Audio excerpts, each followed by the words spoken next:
Welcome to Vintage Coin-Op Restorations and our latest project. Here we have, that just came to the shop, a 1939 Bally Alley. We're going to just do a quick walk over it. We just received it, and we're going to get this thing working like it's supposed to. As you can see on the left side of the cabinet, it is in absolutely beautiful original condition. You don't see this machine too often, and when you do, it's usually scratched up. This one is in very nice shape. Though, looking at it, there's also supposed to be a frame on the top which holds the glass, and also the cabinet itself sits on a base. Big red base that it sits on.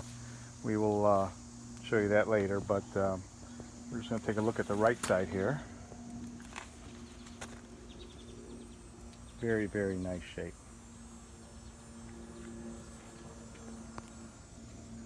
Though on top here you can see, since 1939, it has gone through a lot, and you'll see that you got a lot of cracking, which is typical. And we're going to try to get all that fine-tuned.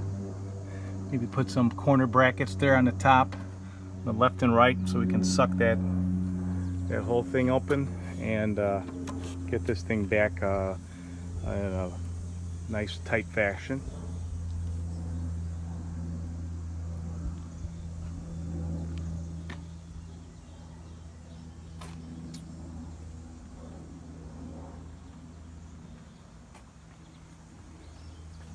As we come around here, you can see that all the sockets are original, and over time, when you play these games, sometimes the lights go on, sometimes the lights go off, and most of the time it's just that over the years there's so much oxidation on these. In fact, I'm having a hard time trying to get this one out.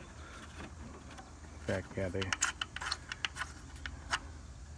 as you can see, they're just oxidized inside there, so most likely we'll probably just replace all those sockets with new ones, so that it's just always going to be in good condition.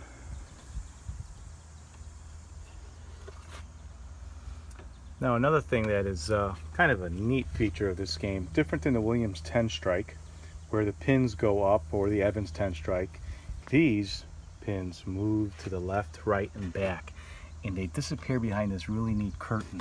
As you can see, the curtain is original, but it's seen better days, and it's starting to get kind of petrified. So I'm not sure how it's going to be when you play. Do they fall nice and behind those pins?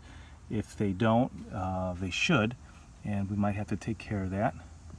Playfield back here, definitely seen better days. We have a little lifting here on the left and right. On the Bally Alley, there are no graphics on the playfield. You can see a little splitting there, and then somewhere down the line, someone decided to put a glass there, and you can see the watermark rings. And here on the left and right side is this really neat Art Deco. It's showing a ball like in motion, but as you can see, as it gets up to the top, just from moisture that you would get on the glass, it seeps down into that cardboard, and you can see that as we received it, we have this yellow paint flaking right off it. The one on the right side seems to be almost perfect. So might have been on an angle, someone might have spilled a drink, which is, you know, typical, and water gets in there, and as soon as you touch it, stuff falls and flakes right off. Now, how you operate this game is very, very cool. This is a 4-point motion ball that is basically how you aim the game. You put your hand inside there, and as you can see up on top there's just a button, and that button starts a motor, and as it spins this ball, it spins it so fast, and when you release that motor, that pin, it shoots the ball, you know, very similar to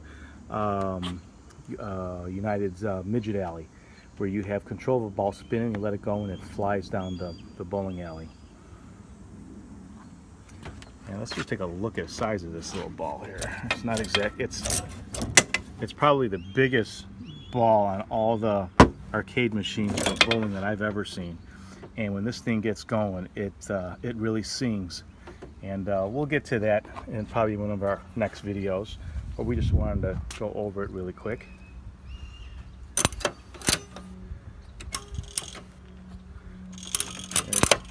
Coin mechanism is original, though it's not retracting black like it should. We have an original coin box inside there with the original door, which is always nice to see. You can hear the timer on there, and unfortunately down here at the bottom you can see that it's missing probably about an inch and a half piece of wood. But depending on where that sits on the base, because I know the machine recesses into the base, that may not be noticeable, so we will have to check that out. And again, you do see some separation, and we're going to see if we can get some of the main cabinet parts, anything that we can tighten up, re-glue, we'd like to get that done. Maybe a little bit of touch up on the black here and there, but overall I don't want to touch this the facade of this machine too much. The gold is still pretty brilliant, and there's a lot of reflective quality to it.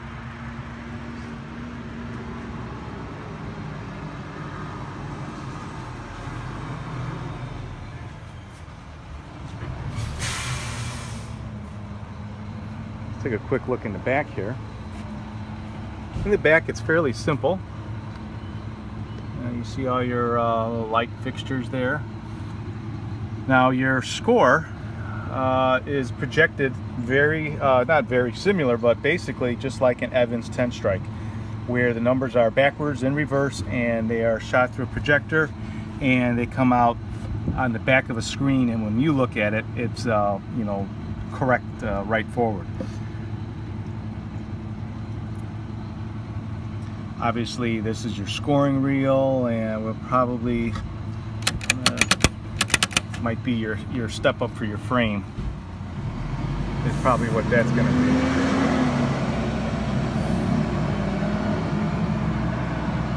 All these look in very good condition, but as you can see, very tired, old, and you know what? There should be some grease where there's gears, and things should be oiled where there's moving parts. Because over time, these are still moving pretty nice, but we're going to make sure all these things are taken care of so that this machine can last another 100 years. Now down in here is where all the magic happens. Hard to see right now, but all these little posts are connected to a pin, and typical on a like the Evans and Williams 10 strike, when the game is reset, the pins pull up. Well, like I was telling you before, now the pins come forward to bowl, and when they're hit, they are retracted back. So let's take a look at that retraction mechanism. As you can see all these pieces of metal with these V-marks, and these V-marks are what grabs these pieces together. So as I would push this forward, it just pushed all the pins to your front position.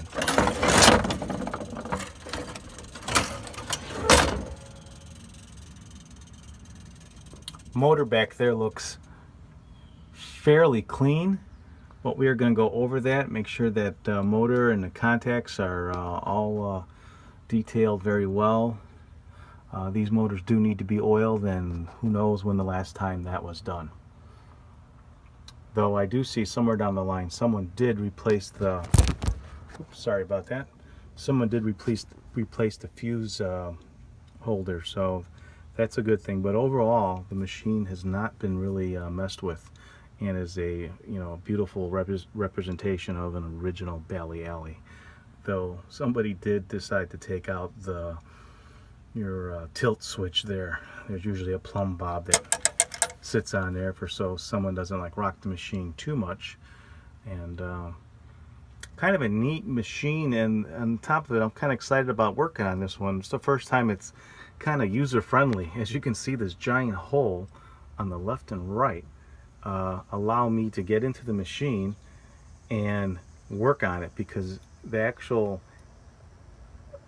pin, I don't think the whole deck, but this whole pin part, this whole controlling unit here slides out in one whole unit, so you can actually work on it.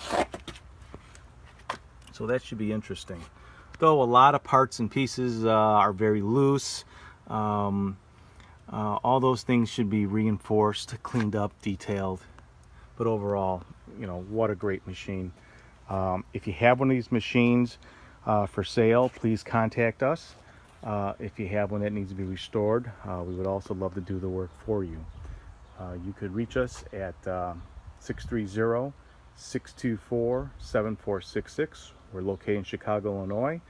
And if you need this machine picked up or delivered to a faraway place, that's never a problem. We have ways of getting our machines to our customers and from our customers to us. Thanks for watching, and stay tuned for this part 2 video where we start working on it and showing to see exactly how this machine works.